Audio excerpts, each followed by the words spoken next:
আমি বলবো রেভলিউশন হয়েছিল।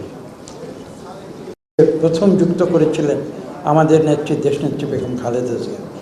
সাবমেরিন কেবলের সঙ্গে বাংলাদেশকে যুক্ত করেছিলেন তখন। এবং তৎপরবর্তীতে আপনারা এটাও জানেন যে ঢাকা শহরে মেট্রোনেট বলে একটি কোম্পানি ছিল, আমি জানি না এখন তারা কতদূর কি কাজ করছে। প্রথম ঢাকা শহরে তারা ফাইবার অপটিক নেটওয়ার্ক তারা দিয়ে সর্বসাধারণের জন্য দ্রুত যোগাযোগের জন্য উন্নত প্রযুক্তির ইন্টারনেট কানেকশন সংযুক্ত করেছিল।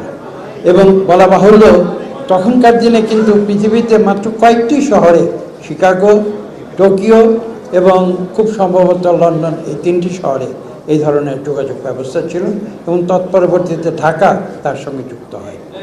তো এই গৌরবময় দিনগুলোর প্রবর্তন কিন্তু করেছিল বিএনপি এবং সেই কারণে আজকে যে জাতীয়তাবাদী যে আইসিটি ফোরাম, তাকে আমি অভিনন্দন জানাই এবং আমি বিশ্বাস করি যে আমরা মাঝখানে যে একটা কাট অফ পিরিয়ড 17 বছরে হয়ে গেছে, আমরা সেই কাট অফ পিরিয়ড পার হয়ে আমরা নতুন করে নতুন উদ্যমে আমাদের মাননীয় প্রধানমন্ত্রী জনাব তারেক রহমানের নেতৃত্বে তিনি ইতিমধ্যেই তার বিগত 1 মাসের ভিতরে জাতির সামনে তার যে নতুন ধ্যান ধারণা সেটা উন্মুক্ত করে দিয়েছেন এবং তিনি অলরেডি তার চিন্তাধারাকে বাস্তবায়ন করতে শুরু করেছেন।